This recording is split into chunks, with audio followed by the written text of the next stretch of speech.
se retrouve au Serre du Canton pour vous présenter cette chronique sur l'horticulture. Merci à Nancy Ouellette qui nous a permis de réaliser cette entrevue-là. Je suis en compagnie de Pierre Morissette, qui est conseiller en gestion des espaces verts et aussi vice-président de la Société d'horticulture.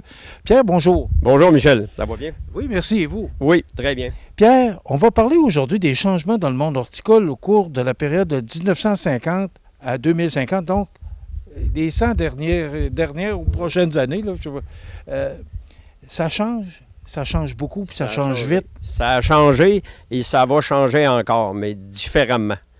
On part de 1950 où on était à peu près pas grand-chose en horticulture. Il existait un jardin botanique, quelques grands endroits, quelques pépiniéristes qui vendaient des arbustes, un peu de fleurs, mais très peu. En campagne, en milieu semi-rural ou rural, on avait des vivaces, des plantes fleuries. Les gens aimaient ça, mais il n'y avait pas d'offre. La disponibilité était là. Puis arrivent les grands mouvements, entre autres les Floralies de Montréal qui viennent. Ça a ouvert les yeux à beaucoup de monde. Et les écoles d'agriculture ont commencé à former dans les années 60, dont j'en suis un produit, technologiste agricole de l'Apocatière. Alors, il y avait Saint-Hyacinthe qui formait en agriculture. Beaucoup d'écoles, plusieurs écoles se sont mises à la tâche et on a formé des gens. Et ça a donné, regardez, les serres du canton, monsieur le propriétaire est un type qui a été formé dans une école d'horticulture du gouvernement du Québec. Alors, ces changements-là ont fait que plus de production, plus d'offres, et les gens ont appris, ont été voir. Puis au fil des années, il s'est introduit de nouvelles plantes. Nos spécialistes voyageaient, allaient, il y avait des contacts. Les Floralies nous ont montré un paquet de choses qu'on ne connaissait pas. Alors, l'appétit étant là, on a diversifié l'offre et on se ramasse autour des années 2000 avec quand même un secteur horticole très dynamique et qui croît et change à chaque année. Bon, des années 2000 à aujourd'hui, là, c'est presque 25 ans. Qu'est-ce qui s'est passé depuis 25 ans? Bon, arrivent les années 2000, les boomers commencent à vieillir. Ils ont plus de difficultés à jardiner, à se pencher.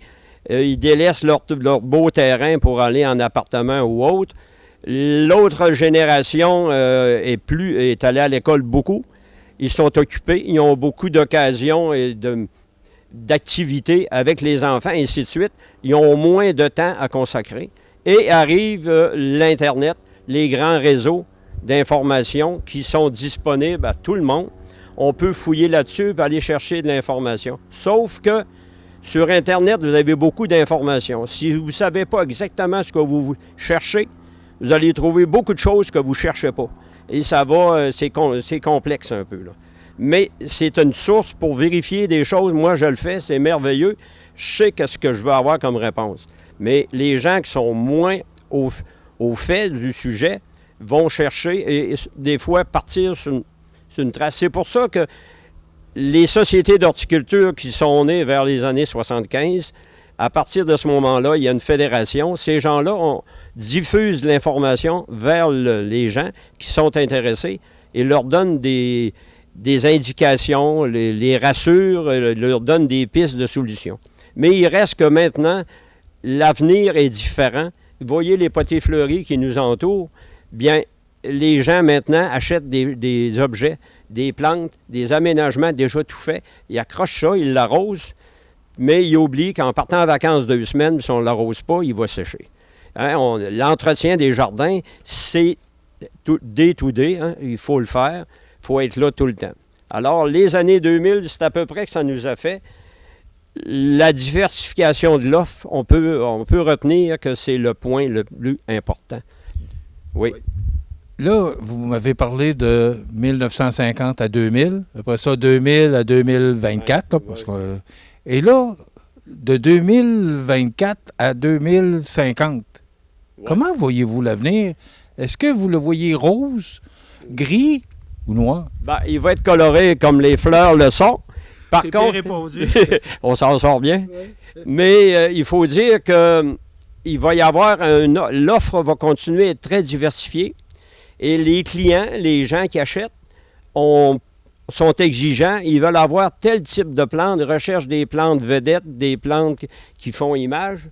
à ce moment-là, ça va être recherché. Puis je crois que dans le futur, les producteurs ne seront plus généraux. Ils devront être spécialisés. Moi, je produis tel type de plante et je l'envoie dans un réseau de mise en marché parce que c'est moins risqué, c'est moins dangereux. J'ai l'impression que ça va s'en aller vers ça. Mais on n'est pas rendu là. On est au Cerf du Canton. Ils sont généralisés, ils font des fleurs, font des plantes. C'est pas ça que vous voyez dans votre boule de cristal? Ben, regardez les clients ce matin, là. Puis j'ai vu les clients sortir d'ici, puis en bas de 60 ans, il n'y en a pas. Donc, c'est surtout que les travailleurs ce matin sont au travail. Mais quand même, il faut penser qu'il y a des changements.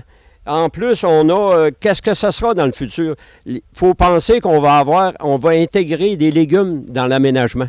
Maintenant, les municipalités permettent la culture de légumes qu'on consomme dans les aménagements, même à l'avant des résidences.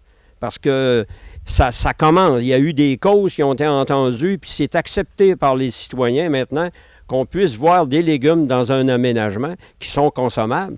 C'est pas juste des plantes qui sont là pour la beauté. Il y a une beauté, mais il y a aussi une utilité. Et ça va être un nouveau sujet ou un créneau qui va se développer. Les gens qui ne seront plus capables de se pencher pour cultiver vont cultiver sur des bancs, comme ici. Et c'est déjà commencé? Il y en a qui font ça à la maison? Oui, sur des bacs surélevés. Ils ont le goût de se mettre les mains dans la terre, mais ils ne sont plus capables de se pencher et de se relever. Se pencher est une chose, se relever étant une autre, à ce moment-là. Oui, je vous coupe, là. Allez-y. Bon, mais le prochain défi qu'on va avoir, c'est l'environnement. Oui. Les contraintes environnementales qui nous guettent sont énormes. On ne sait pas ce qu'elles seront. Est-ce que le climat va continuer à s'améliorer? Hein? C'est un grand mot. Regardez, ce matin, il fait 26-27, puis on est au début juin. Ça n'a pas d'allure. On est un mois avant la date, ce qu'on dit normale. Des grosses chaleurs. Oui, c'est ça. Puis on n'a pas fini. Comment ça va être au mois de juillet? Alors, les plantes que l'on a, qu'on cultive, n'ont pas tous la résistance de vivre et de croître dans ces milieux-là. Il y a les événements violents, les tempêtes, les tornades. On disait avant, les tornades, c'est aux États-Unis, mais maintenant, on va l'avoir. Alors, tout ça fait que... Puis, il y a aussi la pollution, l'énergie. Est-ce qu'on va avoir du pétrole, des hydrocarbures longtemps pour fonctionner? Notre société... Dans les prochains 50 ans, c'est énorme les changements que la société va subir. Elle devra s'adapter. Est-ce que vous les voyez positifs, ces changements-là? Est-ce que vous êtes optimiste? Oui, bien, vous savez, l'humain s'est toujours adapté. C'est pour ça qu'on est là, d'ailleurs. À partir de l'origine des premiers humains, ça a pris du temps des fois, mais les changements se sont faits. Essai-erreur, hein? Un essai, ça marche, l'autre, ça marche pas. C'est sûr que la population va peut-être diminuer à un moment donné. C'est normal parce que la situation va être plus difficile. Mais on prévoit quand même qu'il va toujours avoir de l'intérêt. Vous savez, ce matin, entrer dans une serre en fleurs, M. Montmigny, Michel, c'est beau, ça détend, on sort d'ici, on est tous... C'est l'énergie, hein? Ça nous donne de l'énergie. C'est exactement ça. Alors, c'est un milieu qui fait du bien au moral et au physique. On prend l'air, on se détend et on cultive les fleurs qu'on aime. Mon Dieu Seigneur, c'est pas beau ça? C'est très beau, c'est fun d'entendre. Mais je vous ai demandé si vous étiez optimiste par rapport à l'avenir. Vous dites que l'humain s'adapte. Oui. Est-ce qu'on risque pas d'avoir de la difficulté à s'adapter aux différents changements? Parce que il y en a beaucoup de changements. L'électricité, vous avez parlé du pétrole, il y a beaucoup de changements qui s'en viennent. Avec M. Latulippe, on a parlé qu'on mange 5 % de plastique par jour. Les bouteilles de plastique dans l'océan, est-ce qu'il n'est pas trop tard? Il n'est jamais trop tard, mais les dommages qui sont faits vont avoir des influences plus ou moins grandes selon l'importance. Mais il faudra s'adapter. Mais s'adapter, vous savez, il faut que ça fasse mal pour qu'on change. Je ne sais pas si vous le savez, vous êtes habitué de faire telle chose chaque jour, puis il se dit, tu le feras plus, mais à un moment donné, il y a un rejet, mais quand ça n'existe plus, tu ne peux plus faire cela, ça n'existe plus, cette nourriture-là, les milieux d'hébergement sont plus pareils, l'énergie, donc il va falloir s'adapter.